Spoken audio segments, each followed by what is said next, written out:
Nah, CDI-nya ini sudah terpasang dengan songketnya ya. Ini sudah terpasang. Setelah terpasang seperti ini, saya sedikit ingin menjelaskan di bagian CDI ini ya teman-teman. Mengetahui CDI itu, bagaimanakah cara mengetahui kalau CDI-nya itu memang benar-benar rusak? Oke. Untuk gejala awal dan gejala terjadi kerusakannya. Nah, di sini saya akan jelaskan. Untuk mengetahui CDI itu rusak atau tidaknya, di bagian CDI khususnya yang pengapian sistem AC ya teman-teman, yang di hadapan saya ini adalah repo absolut.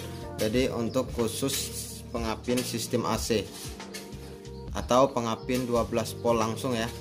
Nah, ini CDI nya.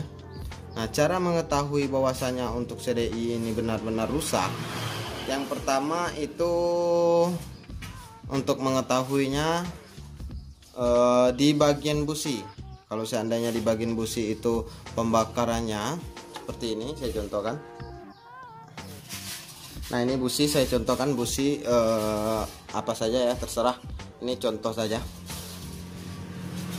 Nah, yang pertama untuk mengetahui bahwasanya pada CDI-nya itu memang rusak atau tidaknya, itu di bagian tengah ini ya, tengah-tengah ini.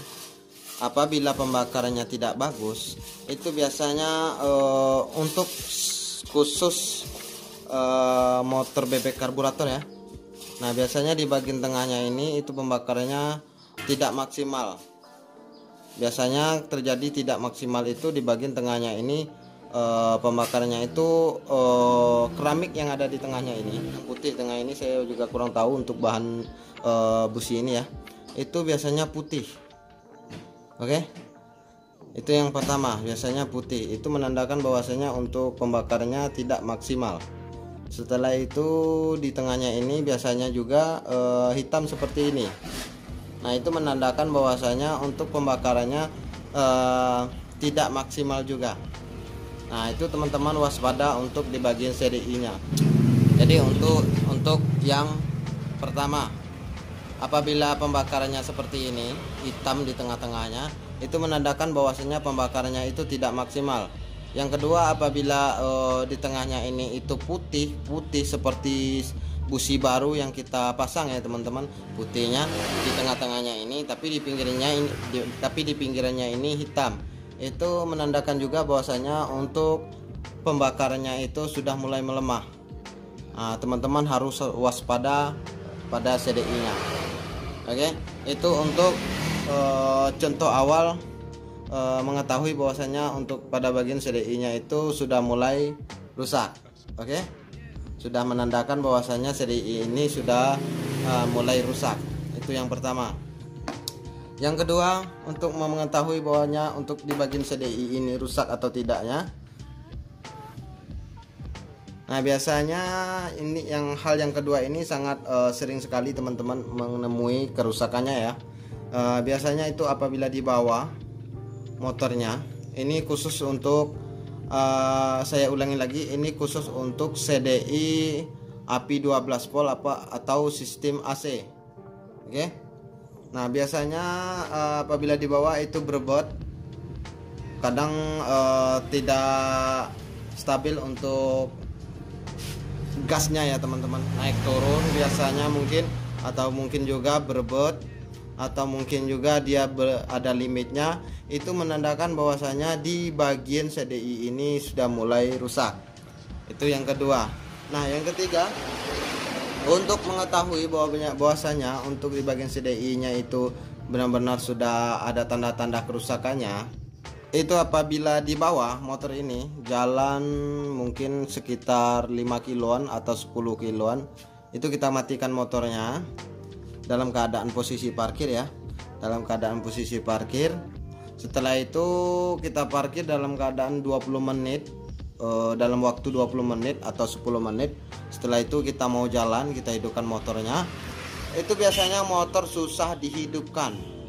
Oke, mungkin menselah motornya sampai 10 kali, mungkin sampai capek kita menselah motornya ya teman-teman.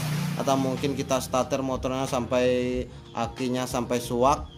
itu dia baru hidup mungkin. Nah, itu menandakan bahwasanya di bagian CDI sudah ada tanda-tanda kerusakannya. Oke. Nah, itu yang ketiga. Yang keempat, biasanya kalau kita cek api busi ya, cek api busi biasanya. Nah, biasanya seperti ini. Nah, kita cek api busi melalui kabel koil yang di ujung sini. Nah, kita cek, kita buka kepala businya, kita landaskan menuju ke massa body. Itu biasanya apinya kecil ya teman-teman. Nah, misalnya contohnya seperti ini. Saya buka dulu kepala busi ini. Misalnya kita landaskan untuk ujung kabel koil ini kisaran segini. Kisaran segini ya.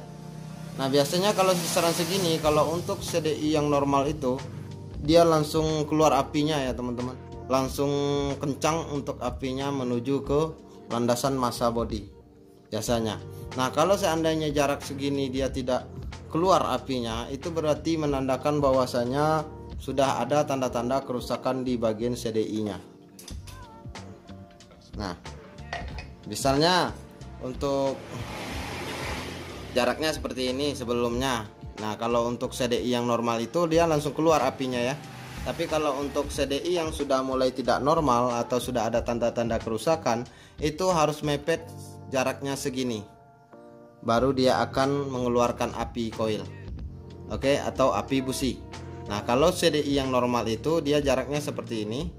Apinya sudah mulai nembak atau keluar.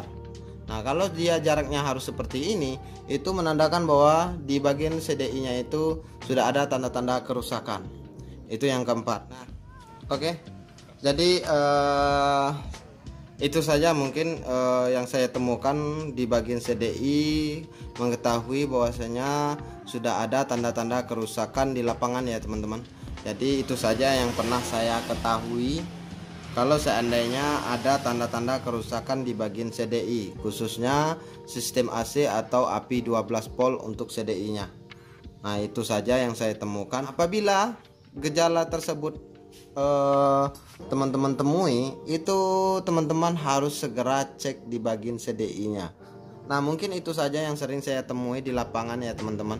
Apabila di bagian CDI-nya sudah ada tanda-tanda kerusakan. Apabila ciri-ciri yang saya sebutkan tadi itu sudah teman-teman temui, salah satunya itu teman-teman harus waspada pada CDI-nya. Teman-teman harus teliti terlebih dahulu di bagian CDI-nya. Apabila teman-teman pakai terus-menerus, maka di bagian CDI-nya dia akan mati total.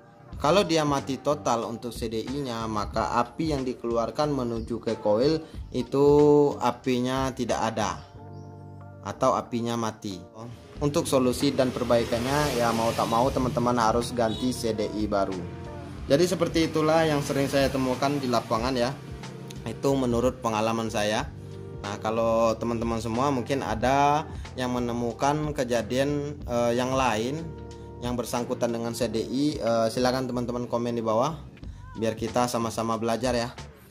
Nah, mungkin untuk pembahasan kali ini kalau ada pertanyaan teman-teman silakan komentar di bawah, nanti saya akan jawab. Sampai di sini saja untuk tentang pembahasan mengetahui tanda-tanda kerusakan yang terjadi di CDI ya teman-teman. Sampai di sini saja.